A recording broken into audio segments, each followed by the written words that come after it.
Estamos nuevamente aquí en este encuentro Meet de los días lunes en la materia Instituciones de Derecho Público, Derecho Público, para sentirnos un poco más en casa y entre nosotros está bien. Listo. El nombre completo revela su identidad. Nombre y apellido, todo el carnet de presentación. Una materia que está presente en diferentes carreras de la Facultad de Administración y Economía de la UDEM. El programa de la materia está en información para el alumno y los días lunes, este es otro punto de encuentro, de comunicación entre nosotros y se suma a otras vías de comunicación que existen, que es el correo electrónico, @docentes, @alumnos, cada uno con lo suyo, y el foro de consultas módulo por módulo y el grupo de WhatsApp de la materia. Si alguien no se sumó todavía, que lo haga, es importante. Bueno, además, el sitio web. Este lo generé para que ustedes tengan aquí alojadas las grabaciones de estos encuentros y algunos recursos que son material de lectura, de escucha, en fin. Yo siempre aviso cuando subo el video, cuando subo una presentación, cuando habilito un nuevo contenido. Están ustedes, ir a chequear, verificar, estar al tanto de las actualizaciones del aula, diariamente o con la rutina que ustedes prefieran. Recuerden tomarse unos minutitos para venir acá. Fíjense que mi cámara en este momento está apagada, quizás la de ustedes también. Nosotros focalizamos nuestra atención en el aula virtual porque aquí está lo que ustedes necesitan.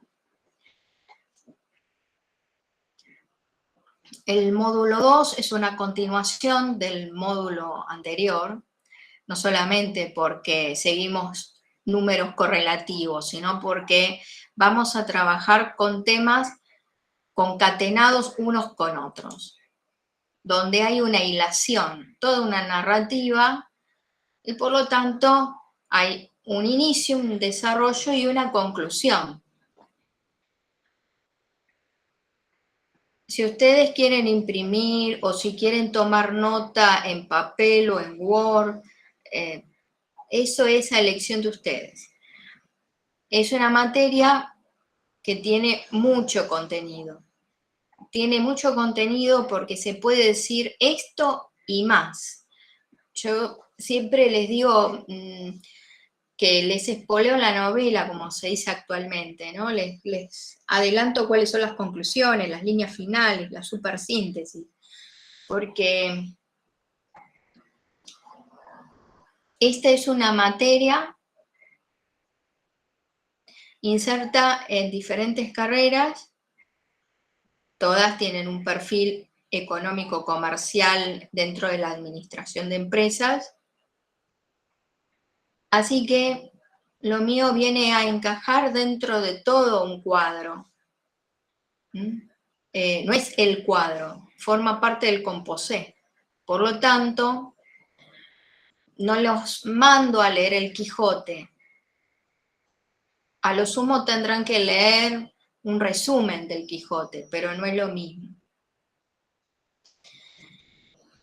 En el módulo 2, ustedes ven ahí la representación del ordenamiento jurídico. La Constitución, los tratados que tienen jerarquía constitucional,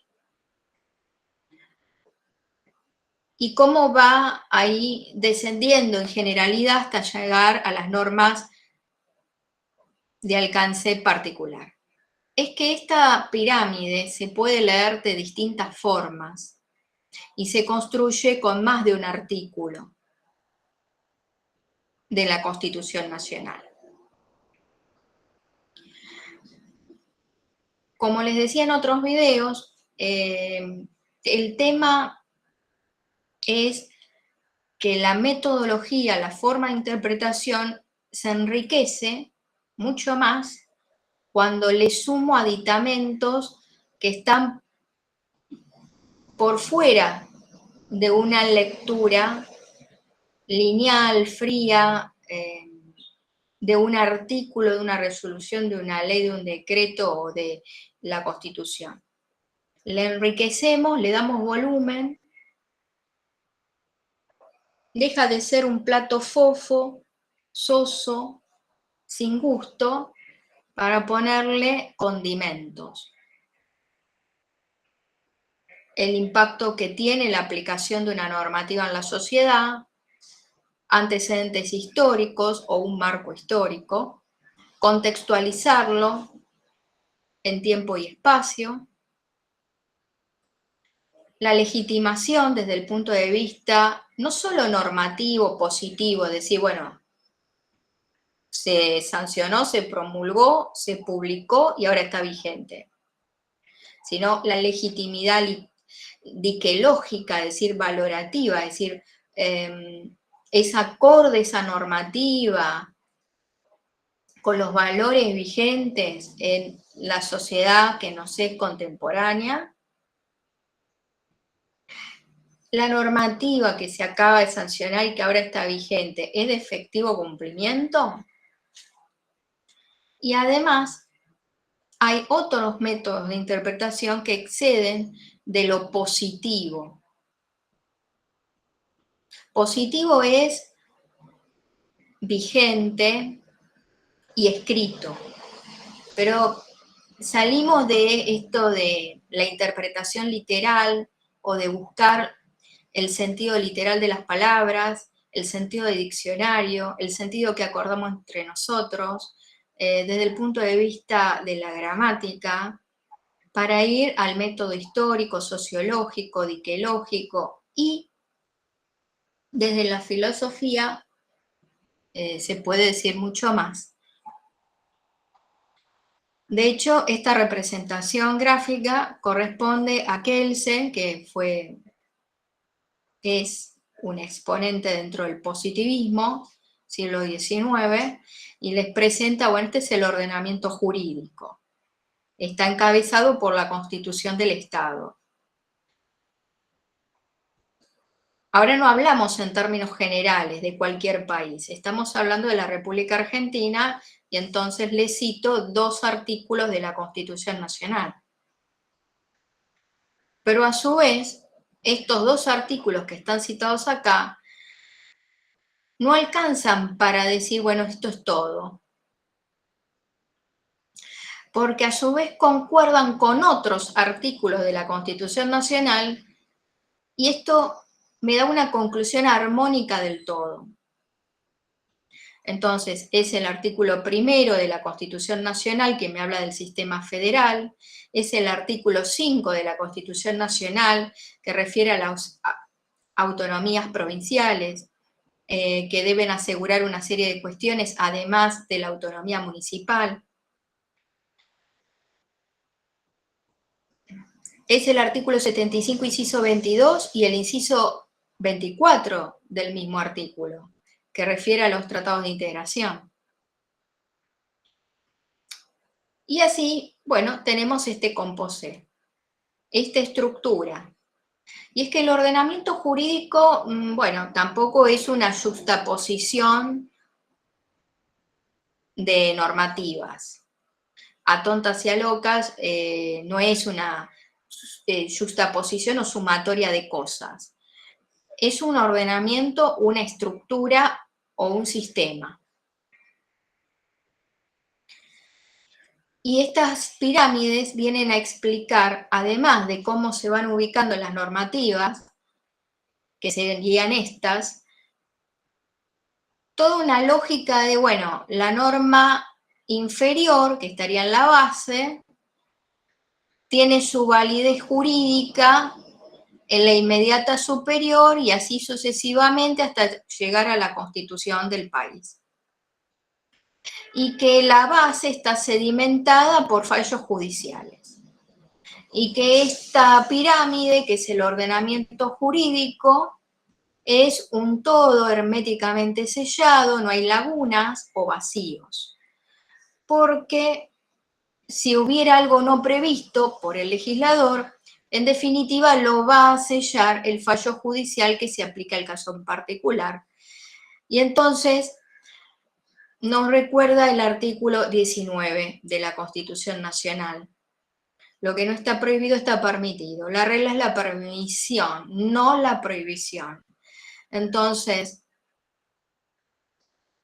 el juez dicta un fallo judicial en un expediente y con esa sentencia viene a suplir cualquier vacío que pudiera tener esta estructura.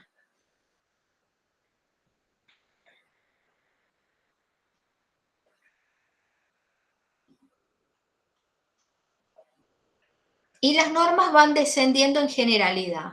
Es decir, la norma más general, más amplia es la Constitución y va descendiendo en generalidad hasta llegar a la norma más particular. A su vez, como ustedes ven aquí en esta representación, hay una subordinación. La relación de subordinación está entre el derecho local respecto del derecho federal. El derecho local está presidido por la Constitución provincial. Si esto fuera provincia de Buenos Aires, o Jujuy, Salta, Mendoza, Neuquén, alguna de nuestras provincias argentinas, está presidida por la Constitución de la provincia y las demás leyes locales. El derecho local está a su vez en subordinación al derecho federal. El derecho federal está conformado así por la Constitución, más los tratados que tienen jerarquía constitucional, los tratados de integración, los tratados con jerarquía superior a las leyes y las leyes nacionales. Las leyes nacionales son el artículo 75, inciso 22, perdón, disculpe, inciso 12, como dice aquí. Las leyes nacionales, artículo 12, son el Código Civil y Comercial, el Código Penal, el Código de Minería, el Código Aduanero, las leyes laborales y de la seguridad social, etc. Son leyes de fondo o sustantivas. Leyes de fondo o sustantivas. Bueno, esto yo lo expliqué en clases anteriores. Si quiere alguien habilitar el micrófono, puede decirlo. Si lo sabe, lo recuerda. ¿Qué significa que una ley es de fondo o sustantiva? Los escucho.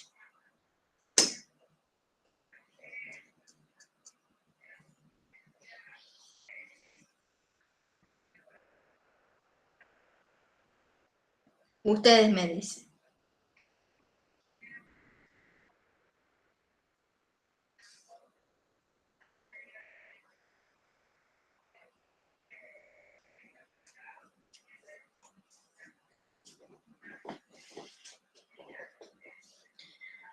¿Se acuerdan qué significa que una ley es de fondo o sustantiva?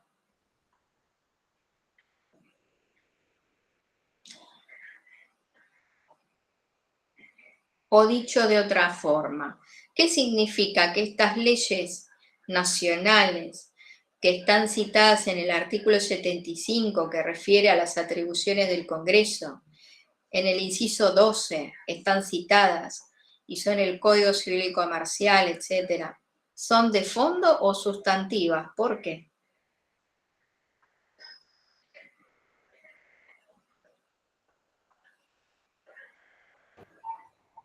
Profe, ¿cómo anda?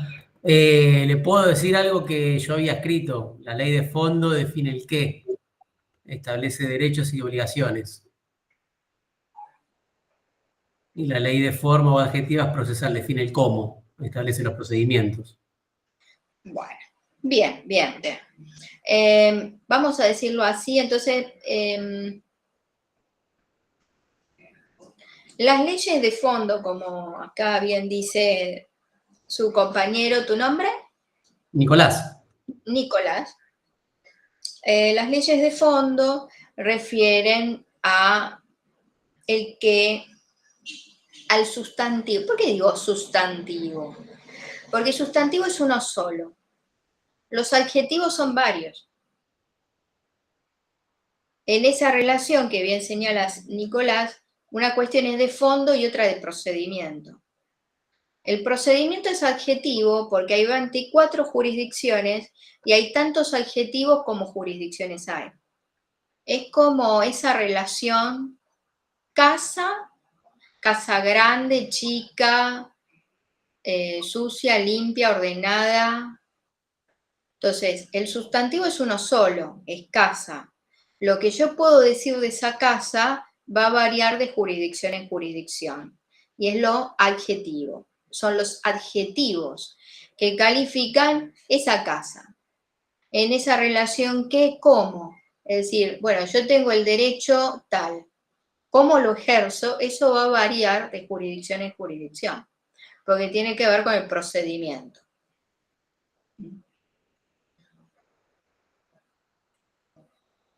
Porque el Código Aduanero es una ley nacional.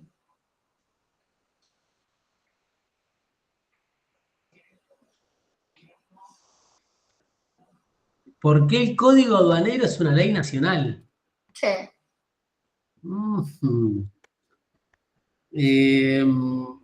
Entiendo que está más relacionado a toda la parte sustantiva del cómo. Justamente todo lo que está relacionado a integración comercial de comercio exterior, ingreso y egreso de mercaderías. En el cómo ingresan, bajo qué arbitrariedad o bajo qué artículo. Entiendo yo, ¿eh? En el Código Aduanero hay conceptos, por ejemplo, enclave, esclave, territorio aduanero. Hay una parte preliminar del código que hace definiciones o conceptos. Lo demás es puro procedimiento administrativo, puro procedimiento. Pero acá hay, además de que es una contravención menor, mayor, bueno, hay tabulaciones, conceptos, definiciones y hay procedimiento. Ahora, la explicación o el fundamento de por qué es una ley nacional tiene una pata histórica y otra patita está en la Constitución Nacional, formó parte del acuerdo de la incorporación de Buenos Aires a la Confederación. Si se acuerdan, en la clase pasada habíamos terminado con ese punto también. Sí, 1860. Bueno, entonces, ¿por qué sería una ley nacional? Porque es una ley nacional. Qué linda que es. A ver. Porque responde a todo el país, porque tienen que guiar por el mismo código aduanero. Una ley nacional. Bien, una ley de fondo nacional sustantiva se aplica en todo el territorio nacional. Por ejemplo, la ley 2440 de defensa del consumidor es de orden público, sustantiva o de fondo, y es la misma para todo el país. Ahora, el Código Aduanero, ¿por qué es una ley de fondo sustantiva? Todavía no escucho la respuesta. La respuesta, es la respuesta, y una sola. Tiene que ver con cuestiones de orden histórico, de política económica, Porque responde a cómo hacer las cosas en la misma línea, digamos. Responde al cómo. No, porque hasta ahí me están diciendo que es una ley de fondo. No, me está diciendo otra cosa. Tampoco, porque habíamos quedado en claro que lo del cómo es procedimiento, adjetivo. Ah, claro. No, entonces no. Tiene que ser otra la explicación. Búsquenlo porque está en la Constitución Nacional, ¿eh? Sí, artículo 70, no, ley 22.415. Fue formalmente sancionada por el Congreso, la Constitución la ordena a este último. No. Constitución Nacional. No vayan al Código Aduanero. Les dije que la explicación, en principio, está en la Constitución. Y por supuesto que hay un marco histórico para eso, porque si no se hubiera saldado esa cuestión, entre comillas, esa cuestión de la administración del puerto de Buenos Aires, bueno, no, la historia hubiera sido otra. La Constitución es el producto de un proceso histórico. Y acá en la República Argentina hubo un proceso histórico hasta llegar a la Constitución de 1853-60. Vidar Campos, que es el material que compartí con ustedes acá, en el módulo 2, les va a decir así, 1853-60. Por esto de, bueno, en el 53 no estaba Buenos Aires incorporada a la Confederación, que se va a incorporar después. Después hay todo un debate si la del 60 es una reforma. Bueno, para Vidal Campos es una reforma, la del 60. Ahora, vayan a la Constitución Nacional y busquen ustedes el artículo, que no es el 75 inciso 12. El 75 inciso 12 les va a decir, bueno, estas son las leyes que el Congreso dicta. Son esas. Después yo les digo, bueno, estas las dicta porque son códigos, leyes de fondo, sustantivas, le doy toda la explicación. El 75 le va a decir, esto es una atribución del Congreso. Claro. Ahora, ¿dónde está la explicación que no está en este artículo? Y está en la primera parte. Sí, si la 1. Artículo 9. A ver, ¿qué dice? En todo el territorio de la nación no habrá más aduanas que las nacionales, en las cuales retiran las tarifas que sanciona el Congreso. Muy bien. Muy bien. Y además de ese artículo, ¿qué pasa? Se prohíben las aduanas interiores. Muy bien. Bueno, esas son las explicaciones por las cuales el Código Aduanero es una ley nacional de fondo o sustantiva. Y hasta ahí me dieron ustedes una explicación de lo normativo, positivo, vigente en la Constitución Nacional, que tiene todo un marco histórico.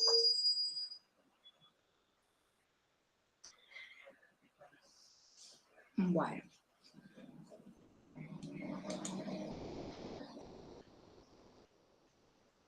En la presentación del módulo anterior, el eje o centro era esta notita, Derecho y Vida Humana. Voy a continuar con esa notita para poder continuar con otros temas e ir avanzando. Vamos a ir a la Constitución Nacional.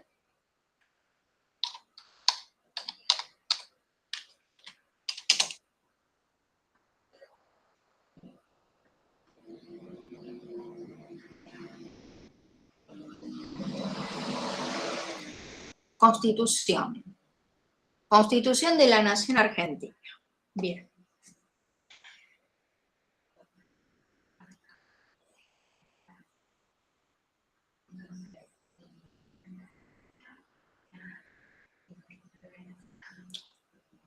La clase pasada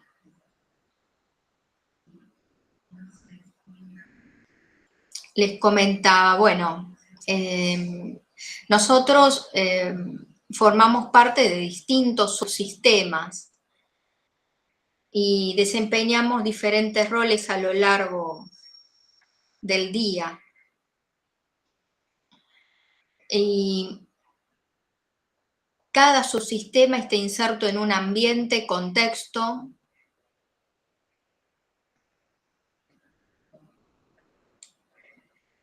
desarrollo humano.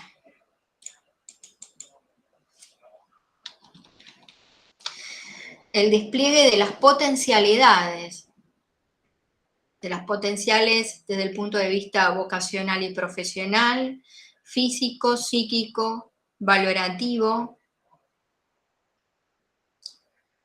y también social.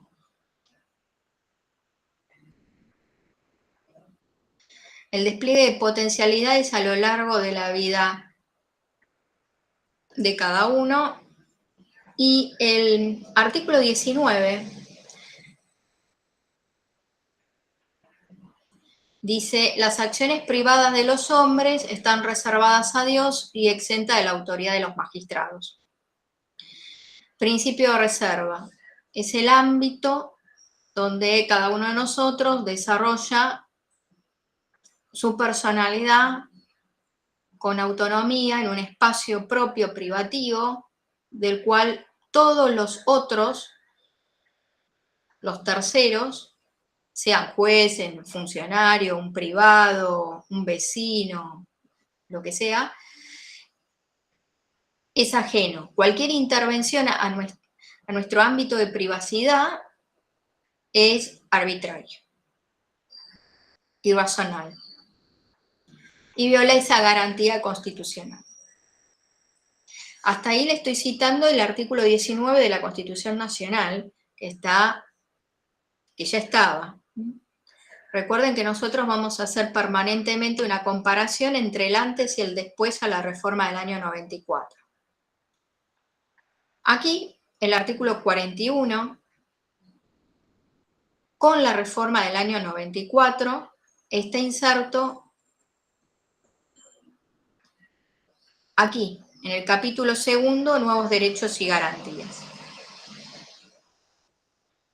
El concepto de desarrollo humano está presente en diferentes artículos de la Constitución Nacional.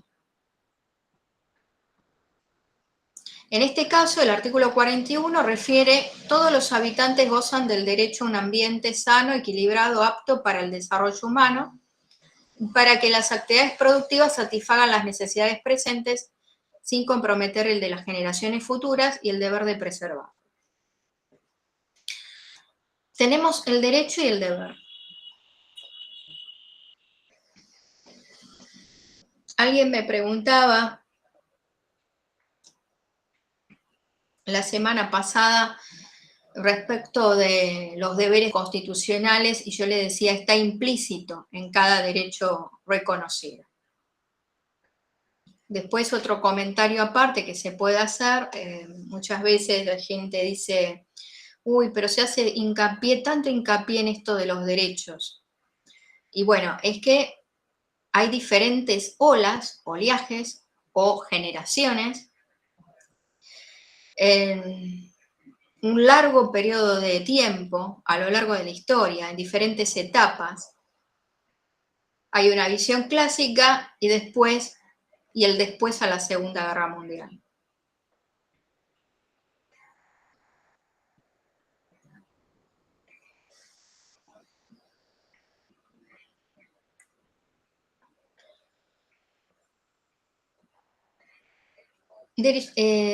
Desarrollo humano. Bueno, el desarrollo humano es dentro de un ambiente, un contexto. El deber de preservarlo nos habla de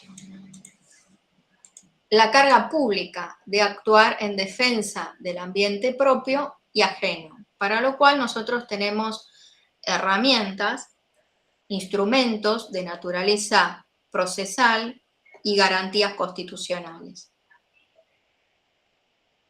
El amparo individual y el amparo colectivo.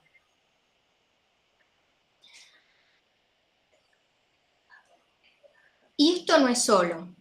Además, este concepto de desarrollo humano aparece nuevamente en el artículo 75,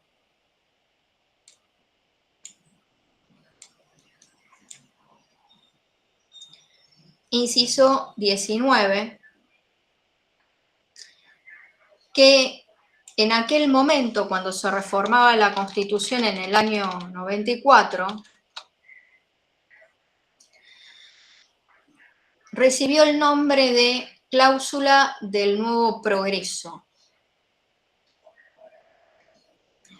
El artículo 75, inciso 19, dice proveer lo conducente al desarrollo humano, al progreso económico con justicia social, a la productividad de la economía nacional, a la generación de empleo, a la formación profesional de los trabajadores, a la defensa del valor de la moneda, a la investigación y desarrollo científico y tecnológico, su difusión y aprovechamiento. Proveer al crecimiento armónico de la nación y al poblamiento de su territorio, etc. De todo este extenso inciso, también refiere a las leyes que protejan la identidad y la pluralidad cultural, la libre creación y circulación de las obras de autor, el patrimonio artístico y los espacios culturales y audiovisuales.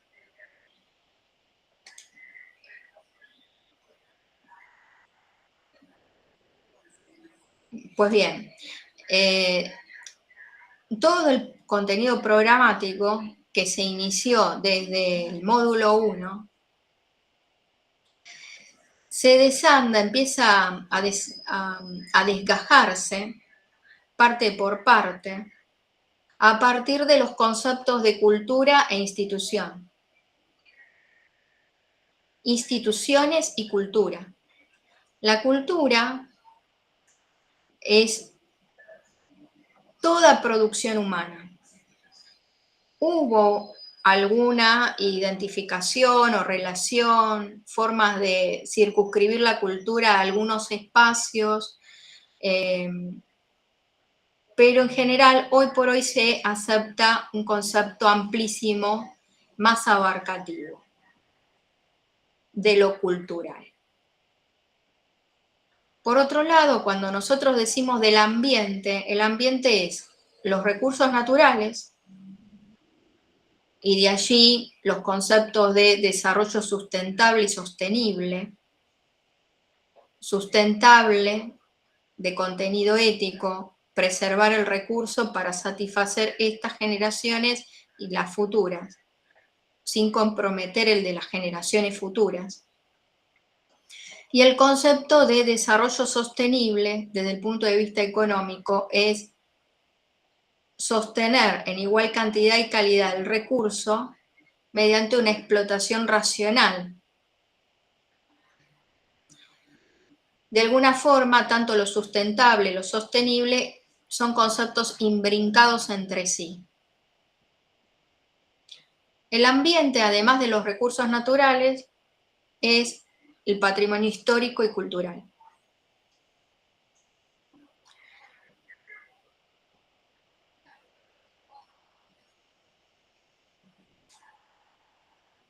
Y esos conceptos de sustentable y sostenible también se aplican.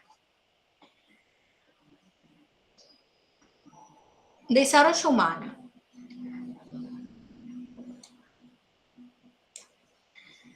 El desarrollo humano, además, de acuerdo a la lectura de estos artículos, surge que deberá tutelarse mediante acciones positivas. Esto dice el artículo 75, inciso 23. Legislar y promover medidas de acción positiva que garanticen la igualdad real de oportunidades y de trato, el pleno goce y ejercicio de derechos reconocidos por esta Constitución y por los tratados internacionales vigentes sobre derechos humanos, en particular respecto de niños, mujeres, ancianos y personas con discapacidad. Es decir, que en diferentes niveles protectorios y en diferentes competencias dentro del Estado, a través de acciones positivas que se tutela todo lo que comprende el desarrollo humano.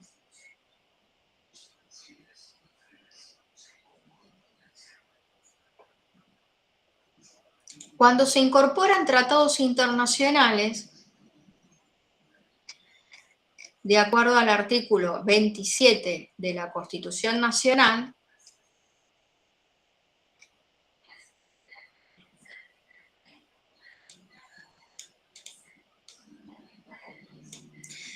el gobierno federal está obligado a afianzar sus relaciones de paz y comercio con las potencias extranjeras por medio de tratados que estén en conformidad con los principios de derecho público establecidos en esta Constitución.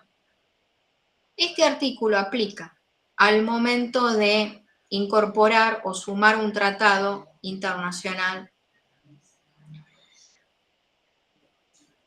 porque en definitiva esto genera compromisos por parte del Estado argentino a nivel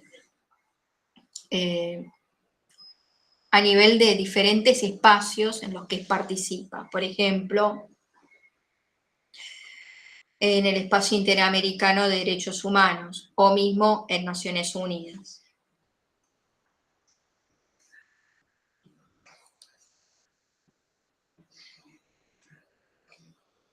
Tratados internacionales. Bueno, los tratados internacionales no son una ley, no son leyes.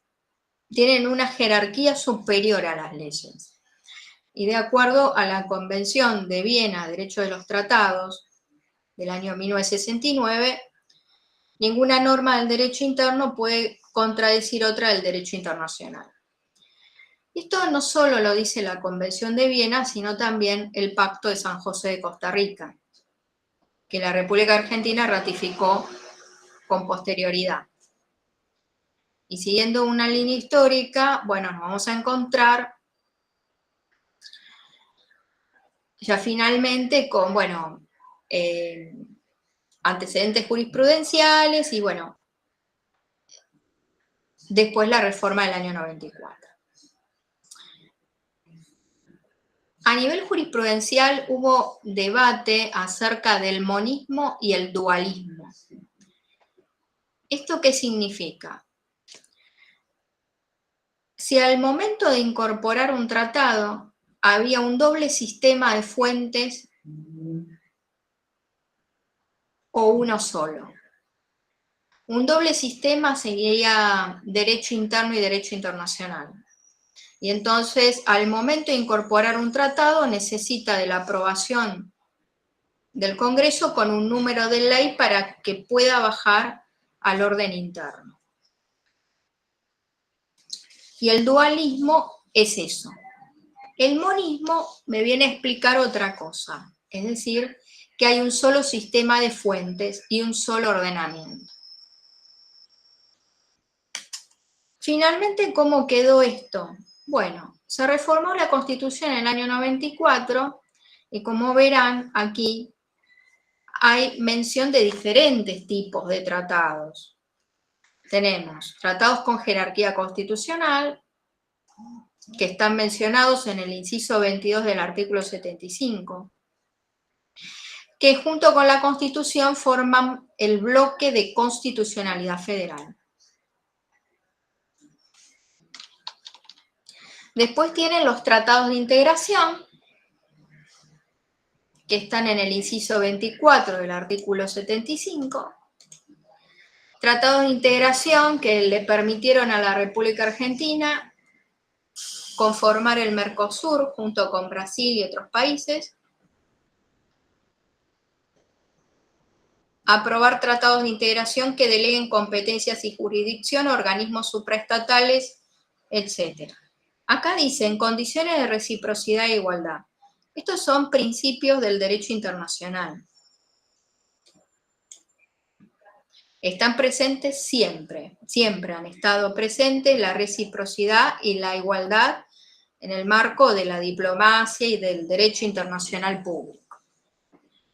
Lo que sucede es que ahora hay que sumar otros, el principio de progresividad y de subsidiariedad.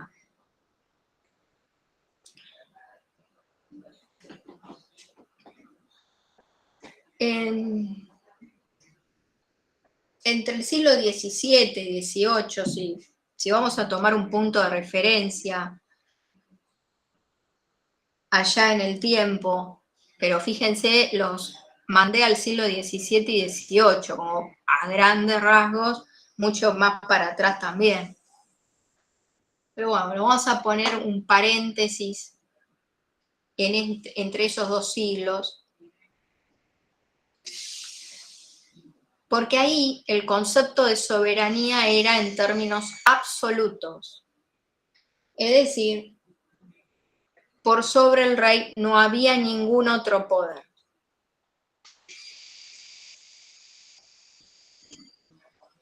Después la historia continuó. Nos vamos a posicionar en el año 1945, donde aproximadamente ubican el inicio de la globalización.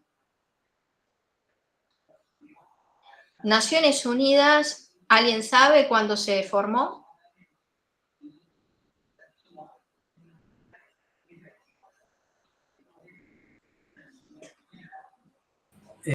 Profe, creería que se formó después de la Segunda Guerra Mundial. Claro, 1944. 45. Bueno, no, 45 terminó la Guerra Mundial, la segunda. 1945. ¿Eh? 1945 terminó la Segunda Guerra Mundial. Bueno, Naciones Unidas del año 1944. Pero bueno, yo les había puesto 1945 aproximadamente inicio de la globalización, si lo quieren poner por ahí. 1944, 1945.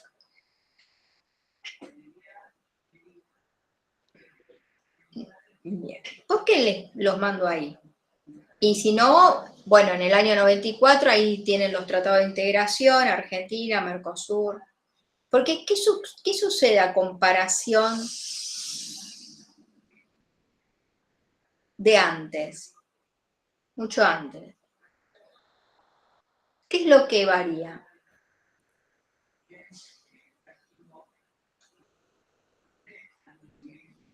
¿Qué cambió? Yo le decía, bueno, la soberanía en términos absolutos, siglo XVII-XVIII, por sobre el rey no hay ningún otro poder. Si quieren alguna cosa novelesca, ahí tienen la historia de Enrique VIII, Ana Bolena. Finalmente rompe con la iglesia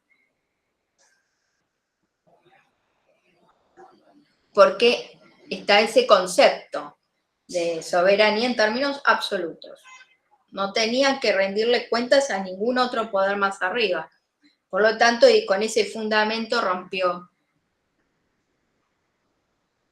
Bueno, ahora, eso que yo les estoy contando es muy diferente a eso que está ahí resaltado y que están viendo ahí por pantalla. Hubo un cambio. Algo cambió.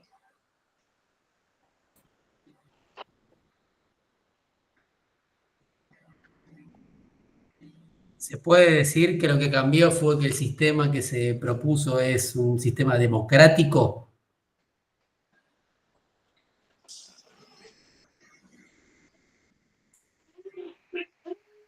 ¿Alguna otra respuesta?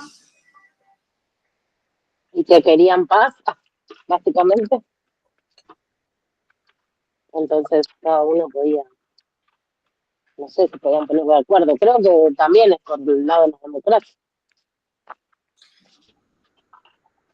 La soberanía es un concepto definitorio de Estado, porque no hay ningún otro tipo de organización que sea soberana más que el Estado. Pero bueno, allá en el tiempo, ya les digo, si alguien se quiere poner la otra Bolena, Ana de los 1000 días, alguna otra película o documental de esa época, y se dará cuenta de cuáles fueron las razones que se esbozaron en aquel momento. No había ningún otro poder por sobre el rey. El rey ejercía la soberanía, en él radicaba la soberanía. Por sobre él no había ningún otro poder. Eso en términos absolutos de soberanía. Pero acá no es tan así. Mirá lo que está ahí resaltado. Acá hay una... Porque dice la aprobación. Acá hay una posibilidad de que los países formen parte de organizaciones supraestatales, supranacionales, en condiciones de reciprocidad e igualdad. Y encima que le puedan delegar competencia y jurisdicción a esos organismos supraestatales y supranacionales, como sucede con respecto a la Corte Interamericana de Derechos Humanos. La República Argentina, al firmar la Convención Americana, reconoce jurisdicción en la Corte Interamericana. Entonces, a nivel de ese espacio internacional, el espacio interamericano de derechos humanos, hay principios de reciprocidad, de igualdad y de progresividad y subsidiariedad.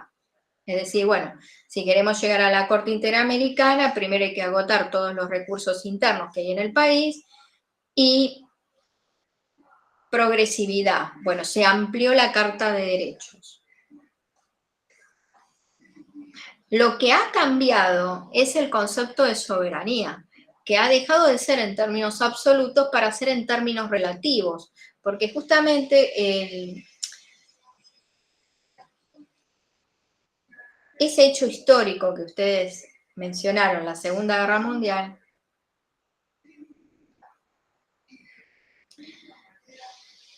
marcó el inicio de otra época. El nacimiento de estas organizaciones es para consolidar la paz, la seguridad y la protección de derechos fundamentales de las personas como una doble garantía, en un concepto de cooperación internacional y de solidaridad entre los países. En un momento de reconstrucción después de toda la destrucción que generó la guerra.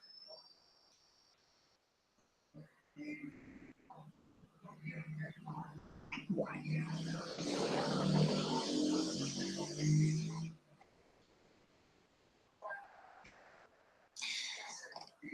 Todo esto que acabo de explicarles va de la mano con el derecho a la salud, el derecho a la vida. Y bueno, y lo que se ha dicho respecto del derecho a la salud no es solamente la ausencia de enfermedades o de afecciones, sino también el bienestar social, físico y psíquico. Y está relacionado con ejercer los derechos con autonomía. Se ha dicho que el derecho a la salud es de carácter instrumental, porque permite el ejercicio de otros derechos que están reconocidos en la Constitución. Entonces podemos linkear derecho a la vida, derecho a la salud y la autonomía. La autonomía de cada uno de nosotros para poder ejercer todo otro derecho. Antes de la reforma del año 94, el derecho a la salud, ¿qué tipo de derecho era? Ustedes me dicen. Implícito. Muy bien, excelente. Eso está así dispuesto en el artículo 33, que hasta ese momento decía que las declaraciones, derechos y garantías que enumera la Constitución no serán entendidos como la negación de otros derechos y garantías no enumerados, pero que nacen del principio de soberanía del pueblo y de la forma republicana de gobierno. Cuando se reformó la Constitución en el año 94, se amplió la Carta de Derechos y se incorporó tratados internacionales que vienen a ampliar, a complementar, a echar luz acerca de la interpretación de artículos que están aquí en la parte dogmática, en la primera parte de la Constitución Nacional. Y se tornó explícito. Y además, nosotros podemos tejer vinculaciones con el derecho al ambiente, con el derecho del consumidor. El artículo 42, que refiere a los consumidores y a los usuarios de servicios públicos y privados, dice: los consumidores y usuarios de bienes y servicios tienen derecho en la relación de consumo a la protección de su salud.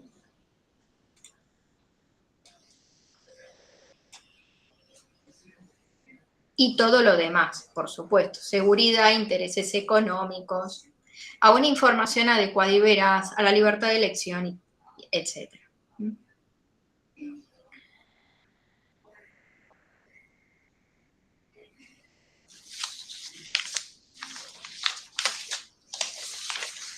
Esto en la relación de consumo.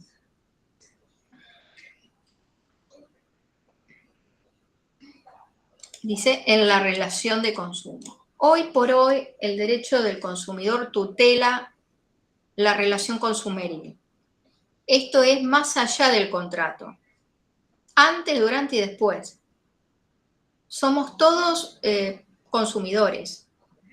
Estamos expuestos a publicidades, propagandas, avisos, constantemente. Para bajarnos un aplicativo, tenemos que adherir.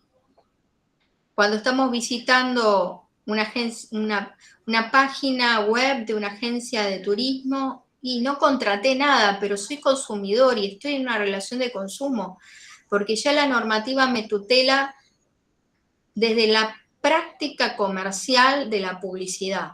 Hay publicidad prohibida y hay prácticas comerciales abusivas, y todo eso está regulado y previsto entre el Código Civil y Comercial, la Ley 24240, y hay que citar todo esto, el artículo 42, los tratados internacionales.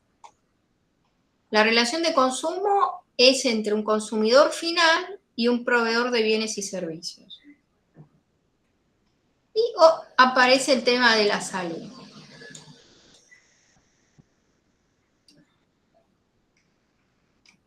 Mucho antes,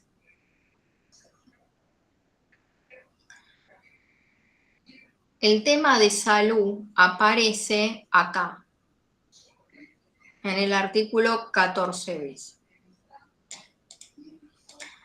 Aquí ya no hablamos de la relación de consumo, pero sí de una relación de otra naturaleza, que es la relación laboral, y el tercer párrafo del artículo 14 bis dice de los beneficios de la seguridad social.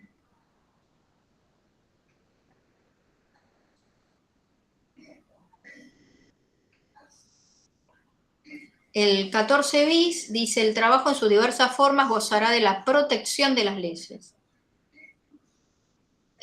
Ahí está el principio protectorio. Nos reenvía al artículo 75, inciso 12, atribución del Congreso dictar las leyes de la seguridad social y las leyes laborales, unificadas o dispersas, pero es atribución del Congreso. Las que asegurarán al trabajador, etc. El primer párrafo es todo sobre condiciones dignas y equitativas de labor, condiciones y medio ambiente de trabajo. Se las conoce con las siglas CIMAT, condiciones y medio ambiente de trabajo.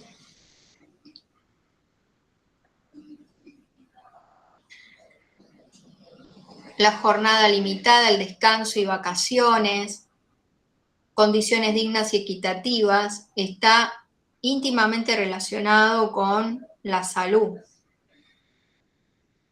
el descanso, evitar el estrés, con la salud física y psíquica.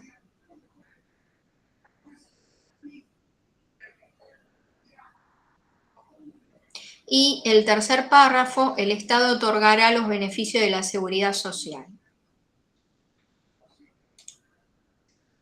que tendrá el carácter de integral e irrenunciable.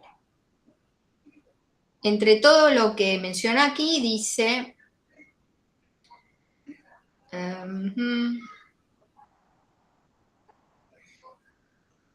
jubilaciones y pensiones móviles, la protección integral de la familia, la compensación económica familiar, el acceso a una vivienda digna, Bueno, si estuviéramos en la materia derecho laboral y de la seguridad social, les diría, bueno, empecemos desde acá, principio protectorio y el orden público laboral. Esto es, aquí el Estado interviene dictando una ley rigiendo sobre relaciones que antes no eran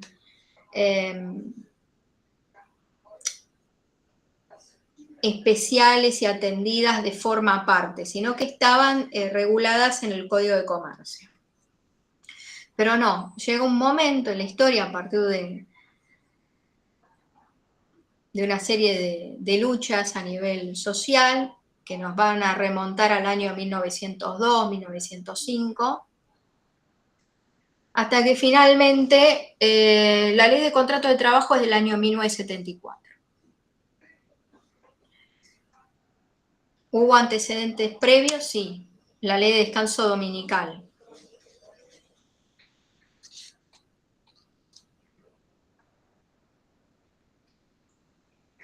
¿Qué significa orden público laboral? Es decir, se va a sancionar una ley que limita la autonomía de la voluntad de las partes.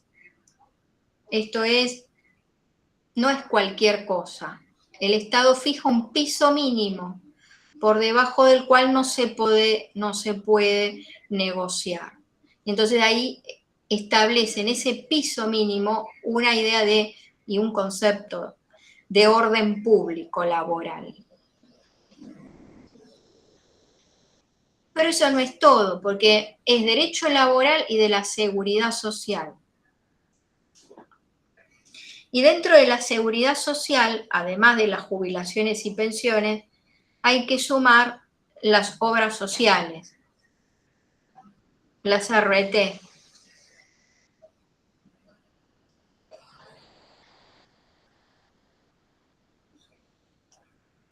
Bueno, respecto de salud, bueno, las prestaciones tienen que tener una serie de características.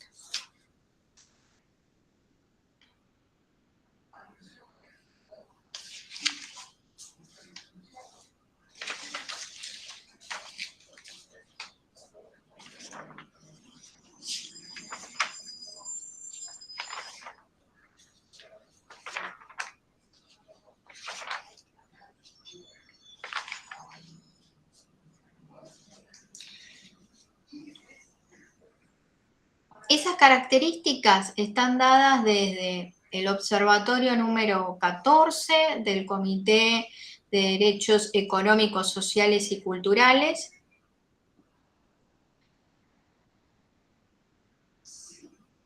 Por ejemplo, la Corte Interamericana de Derechos Humanos en el año 2015 dictó un fallo caratulado González Luis contra Ecuador,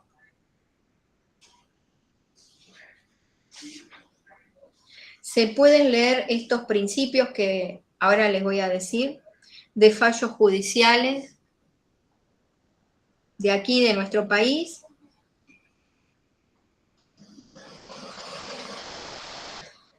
de tratados internacionales que tienen jerarquía constitucional, de convenios de la OMS suscriptos por el Estado argentino y también de convenios que la República Argentina ha suscrito de la OIT, la Organización Internacional del Trabajo. Las prestaciones de salud, de acuerdo a todo este marco, deben brindarse con principios de igualdad o acceso igualitario, integrales, no discriminatorio y humanizado. Igualitario, integrales, no discriminatorio y humanizado. En el fallo González Luis y otros contra Ecuador 2015, dijo que los servicios y las instalaciones sanitarias tienen que reunir requisitos de disponibilidad, de accesibilidad, de aceptabilidad y de calidad. Disponibilidad, de accesibilidad, de aceptabilidad y de calidad.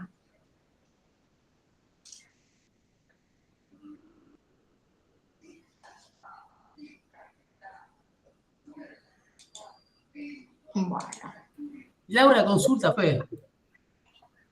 Sí, decime. Contemplando que el caso González Luis contra el Estado de Ecuador suscitó o comenzó en el año 96.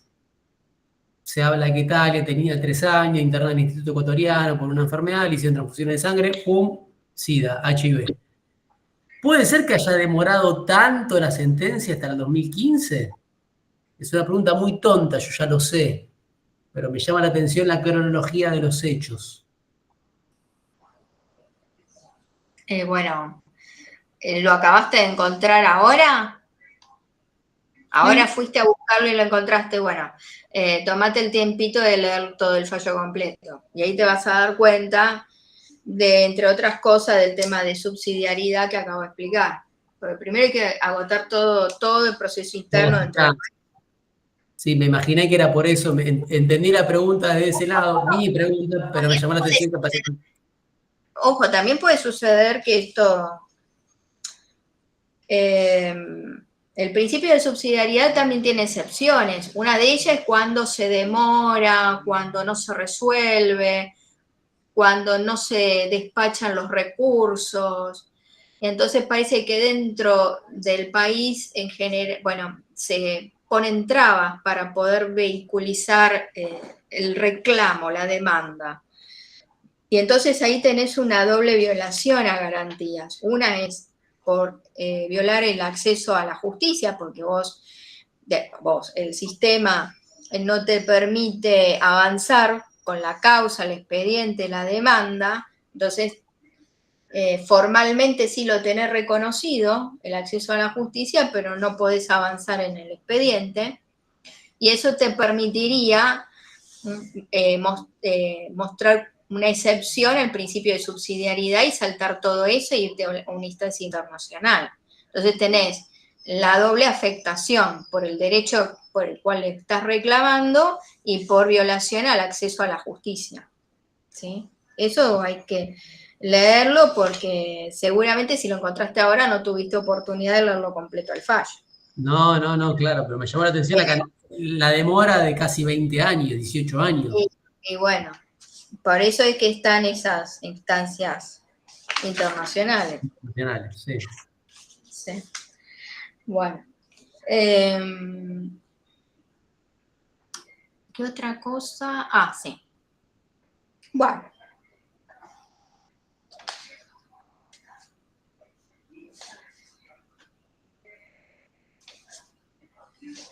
Una pregunta que yo les hacía en el grupo de WhatsApp era acerca de las zonas de reserva, que dice Vidar Campos. Y bueno, quería remitirme a eso porque quería darles una respuesta relacionada con eso y es importante. ¡Ay, bueno! Alguien votó acá en la encuesta y eso a mí me permite encontrar con mayor facilidad el grupo. Fui yo, profe, pues me había olvidado de votar. ¡Ay! Qué bien, me hiciste un favor. Bueno, gracias. Porque tengo tantos grupos de WhatsApp que al final no encuentro nada. Dice, sí, claro, Vidar Campos llama zonas de reserva y entonces tenían 2 opciones. Y dentro de las opciones, todos eligieron una de ellas. Eligieron esto de las competencias entre nación y provincias. Y la respuesta correcta era la contraria. Bueno, La otra. Zonas de reserva no son las competencias. Claro, bueno, pero. Claro, ahora que sabe la respuesta, Nicolás Bueno, ya. De acá. no dijo nada, usted no dijo nada, yo la cambié el voto. Bueno, pero está. La idea de estas encuestas, estas preguntitas en el grupo de WhatsApp, es para engancharlo de acá a la próxima y adelantarles un poquito también de que vamos a ver temas como este. En la carpeta de archivo encuentran ustedes diferentes presentaciones y vamos a ir a esta, estudio de la Constitución. PowerPoint, perfecto.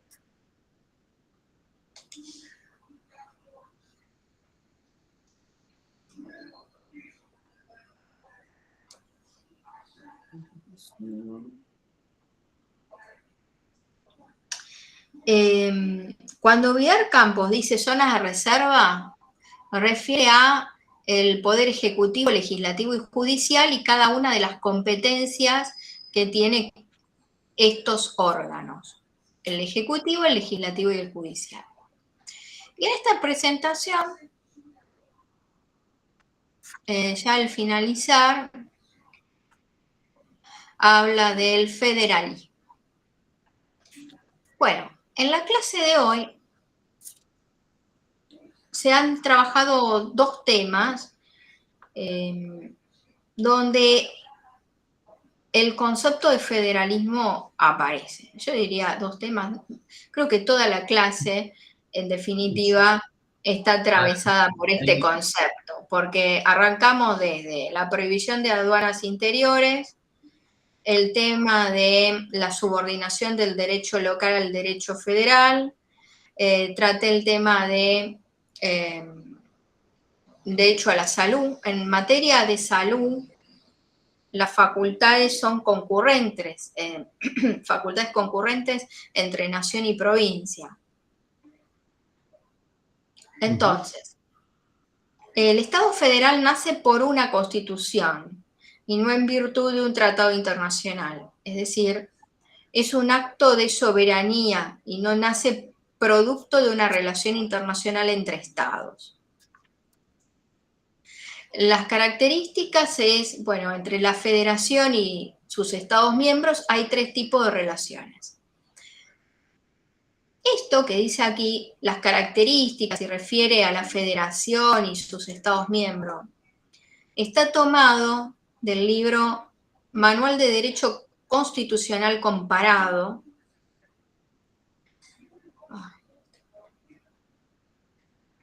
que yo lo he citado en otra oportunidad.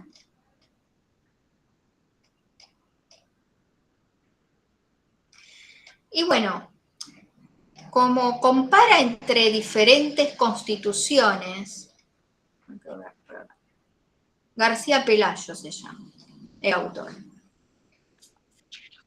Es un autor que compara entre constituciones y utiliza esta expresión, estados miembros. Yo prefiero que ustedes digan miembros, ¿sí? Eludan esto. Así lo tachan, ya lo van tachando, porque hablamos de la federación y sus miembros. No es esto una confederación. Si esto fuera una confederación, no diríamos provincias, serían estados. ¿Sí? Pero nosotros no asumimos una confederación, esto es una forma federal. Por lo tanto, la relación es entre un gobierno federal y provincias.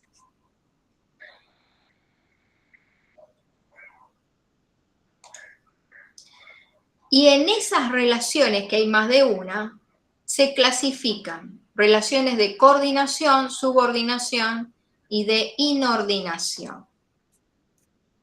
Algunos ejemplos se dieron en la clase de hoy. Las relaciones de coordinación.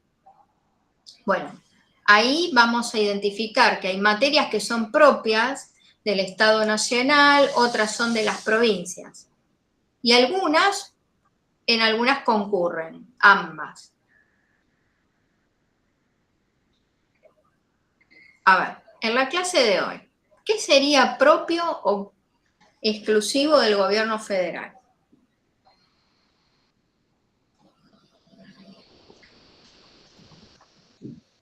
Las aduanas del Código Aduanero.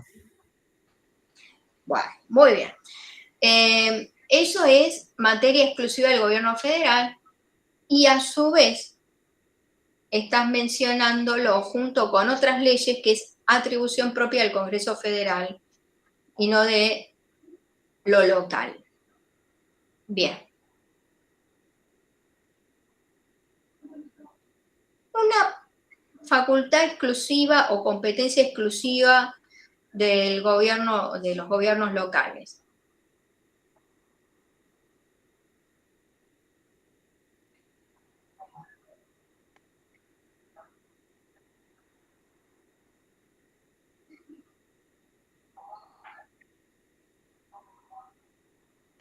¿Cómo dijo, profe? Perdón. No ¿Cuáles serían materias exclusivas de los gobiernos locales?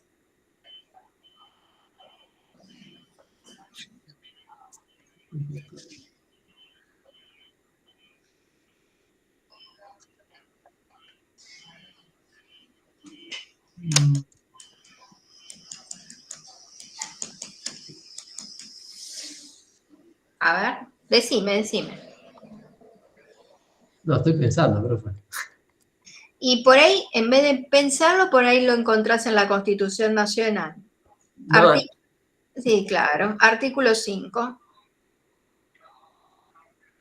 cada provincia dictará para sí una constitución bajo el sistema representativo republicano de acuerdo con los principios, declaraciones y garantías de la Constitución Nacional y que asegure su administración de justicia, régimen municipal y la educación primaria. Bajo de estas condiciones, el gobierno federal garanta a cada provincia el goce y el ejercicio de sus instituciones. Bueno, ¿quién tiene que asegurar la autonomía municipal?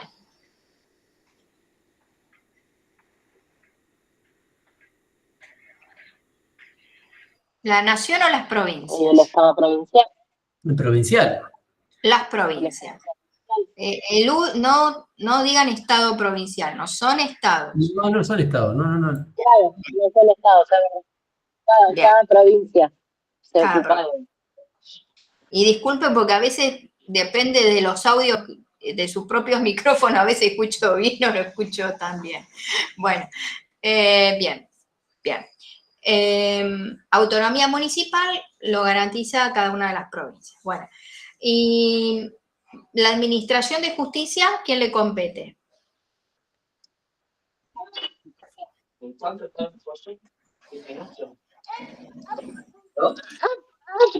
Provincial. Y para mí, provincial también, porque asegura su administración de justicia también, dice el título. Muy bien. La administración judicial le compete a cada jurisdicción. Muy bien. Bien. ¿Y la educación básica? Cuando excede a cada provincia, ¿ahí se mete nación o no? La administración de justicia se encarga a cada provincia, nación no se encarga. No, cada una de las provincias administra para sí su administración de justicia. O sea que no hay ninguna situación que exceda a las provincias a nivel administración de justicia, digamos. Así es. Okay.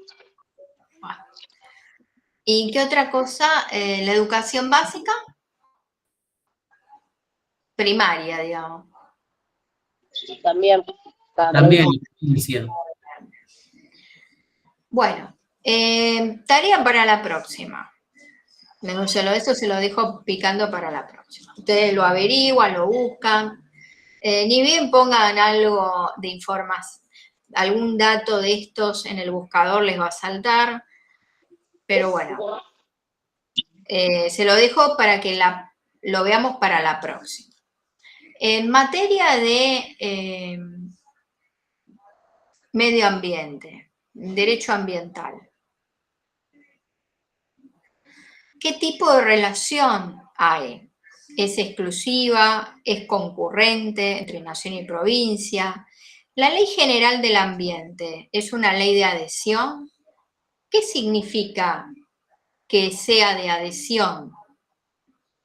¿Qué es una ley de adhesión? Y si la Ley General del Ambiente sería un ejemplo de ley de adhesión. No me lo digan ahora, la próxima lo vemos. Y la pregunta que yo les hacía en el grupo de WhatsApp no está relacionada con esto, no. Tiene que ver con las competencias o atribuciones de cada uno de los órganos, que según Vidal Campos son zonas de reserva del Ejecutivo, Legislativo y Judicial. Y está al final de esta presentación, con el título Competencia. Reserva de la ley, se necesita de una ley del Congreso para crear delitos y penas, tribunales de justicia, para calificar de utilidad pública un bien para su expropiación, para reglamentar el ejercicio de derechos. Reserva de la administración, el Poder Ejecutivo Nacional nombra a personal dependiente, tiene a su cargo la administración. Reserva del Poder Judicial, el control de constitucionalidad en causa judicial, la de resolver controversias donde se discuten derechos, el control judicial sobre decisiones administrativas. Vidal Campos desarrolló este concepto de zonas de reserva legal, administrativa y judicial. Esto es la tripartición del poder. O, dicho de otra forma, un solo poder y tres funciones: ejecutivo, legislativo y judicial. Y dicho de otra forma, pero es lo mismo, y hablamos de lo mismo, es la estructura del Estado federal. La estructura del Estado federal es poder ejecutivo, legislativo y judicial. Y la estructura del Estado federal, tripartición del poder, o en los términos de Vidal Campos, las zonas de reserva legal, administrativa y judicial, están recreados ¿en dónde? ¿En la primera o en la segunda parte de la Constitución?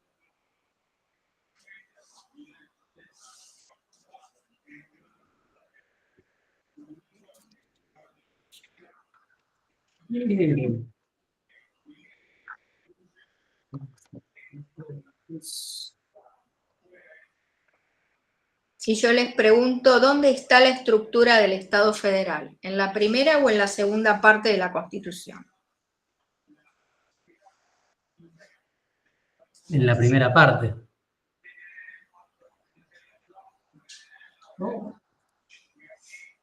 No, en la segunda. En parte orgánica. Fíjate el nombre, la segunda parte de la Constitución se llama orgánica porque describe a los tres órganos: ejecutivo, legislativo y judicial. Tripartición del poder, estructura del Estado federal, competencias de cada uno de ellos. Es un sistema de pesos y contrapesos, de forma que ninguno puede ejercer la atribución del otro y se controlan todos mutuamente, entre el legislativo, ejecutivo y judicial. Estoy leyendo, la segunda parte de la Nación. ¿Y esto corresponde a la teoría de Rousseau o de Montesquieu?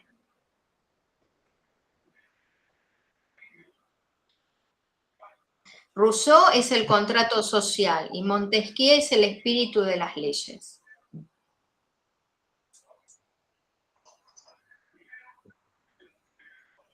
Yo diría Rousseau, el contrato social. No. Aunque no, porque el espíritu de las leyes son los que terminan ordenando. No. La tripartición del poder se inspira en Montesquieu, en su obra El espíritu de las leyes. Si quieren, lo pueden googlear también, se lo recomiendo, busquen de qué trata. En YouTube van a encontrar varios videos. Les sugiero que escuchen algún video relacionado con Rousseau, Montesquieu, contractualistas franceses, porque tiene que ver con la primera generación de derechos y el primer movimiento constitucional donde se reconocieron ¿Cuáles fueron los 2 primeros derechos en reconocerse?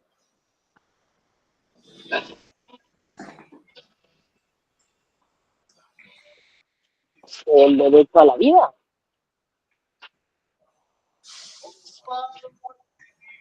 ¿Alguien sabe cuáles fueron los 2 primeros derechos en reconocerse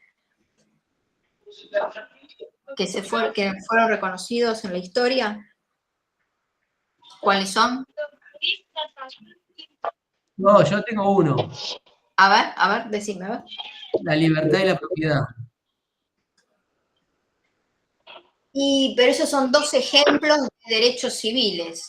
Está bien. O sea, dentro de los derechos que se han reconocido a lo largo de la historia, los 2 primeros han sido los derechos civiles y los derechos políticos, ¿sí? Corresponden a la primera generación de derechos, siglo XVIII. Y bueno, y con esto finalizamos la clase de hoy. Y queda pendiente que ustedes, bueno, busquen un poco de información acerca de la Ley General del Ambiente, si es una ley de adhesión, qué significa eso, si es una facultad exclusiva del gobierno federal o si es concurrente entre gobierno federal y las provincias, que busquen un poco de información relacionada con esos temas. Bueno.